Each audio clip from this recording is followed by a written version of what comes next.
Hello, children. Welcome you all in this class of economics. Today I am going to start a new chapter, that is development. This is the very first chapter of economics. What is development? Now, development means progress, prosperity, improvement, better living conditions. Of course, the idea of development or progress has always been with us. Every individual aspires for development. Development involves thinking around all these questions, that how to make our life better. Every individual, they have their own way out to achieve these goals. So children, in this particular topic we are going to talk about individual goals and the national goals, and how the nations can make progress and development. So, what development? When we talk about the nation, we have three characteristic features of development. Now, before that, let me tell you what is development, the definition.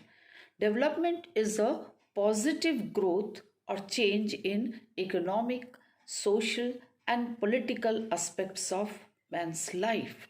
So, what is social and economic, that we are going to discuss in this particular chapter in detail. So, let me tell you what is political. Now, when we say political, it is like last year you have studied about French Revolution, about Russian Revolution. So, you had seen there people protested against the existing government, that is autocratic ruler, in order to make their country democratic. So better political change.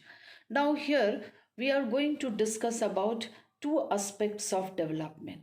Development revolves around two aspects, that is, one is economic development, which is associated with the income, materialistic things, and the second one is social development, which includes education, healthcare facilities, public facilities, etc. Now, coming to the topic, development has three characteristic features. We are going to discuss in detail about the three characteristic features of development. First one is what development promises. We have different people, different goals. The second one is what may be development for one may not be development for other. And the third one is people look at mixed goals. So we are going to take all the 3 points in detail. The first one is, that is, different people, different goals. Now, in order to make you understand that, we are going to take different categories of people. If you look at your book, you will find we have 3 categories. Many categories are given here. I'm going to take the 3 categories of people and their developmental goals. We will take first the landless rural laborers. Now, landless laborers are those laborers who does not have their own land, but they work on others' land. So these people often feel that they are being exploited, they are given less wages, they are discriminated. So what can be their developmental goals? Their developmental goals will be that if they can get better wages, more number of days, work for more number of days, and if they can buy their own land.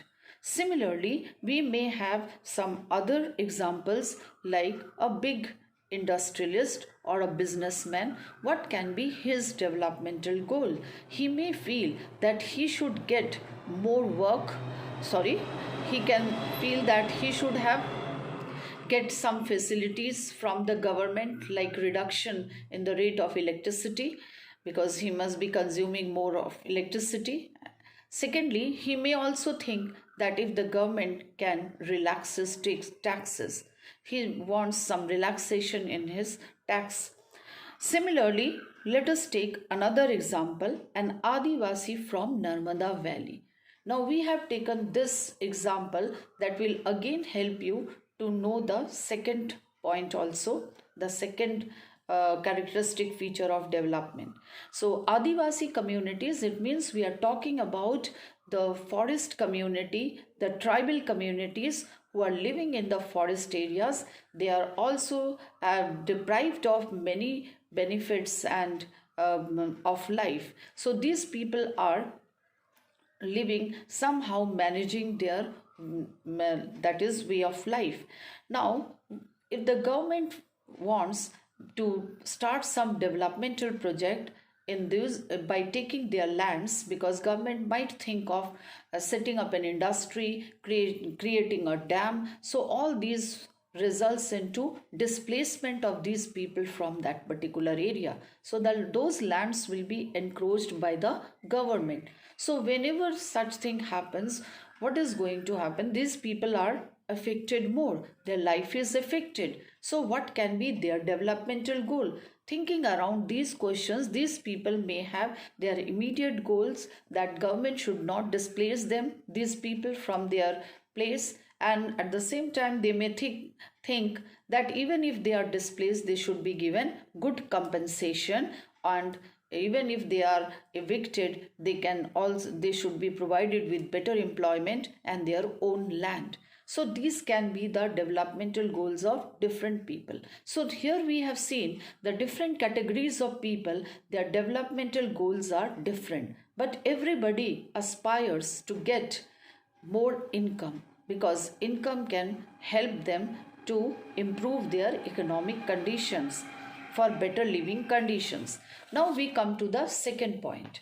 Second is conflicting goals, or we can say what is development for one may not be development for others.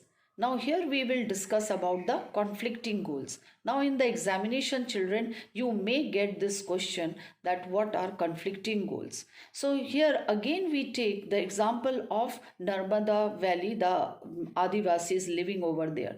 Now these Adivasis, you have seen the government have come up with new developmental projects, and that can benefit large number of people, the industrialists, the businessmen, but at the same time it can adversely affect the life of the tribal communities. Now these communities, these developmental projects are not meant for them, it is not benefiting them, so these people may protest. So in that case the government's developmental project becomes a, that is, conflicting goals. So conflicting goals, what happens, such problems will be sorted out by the law court, the third organ of the government, that is judiciary, the Supreme Court. So we have seen that conflicting goals, what are conflicting goals, or under the topic that different people may have one which is development for one person may not be development for others. Here we have discussed about conflicting goals. Now the decisions are taken by considering, giving importance to the greater good of the society. If it is benefiting large number of people, definitely those people will be given more priority. At the same time, the law courts may come up with some solution for this problem by helping this tribal community, giving them good compensation and all. Now the third point is that people looked at mixed goals. Now what are these? Money is only one aspect of development. There are many other things which comes under non-materialistic things, which I am going to discuss in my next class.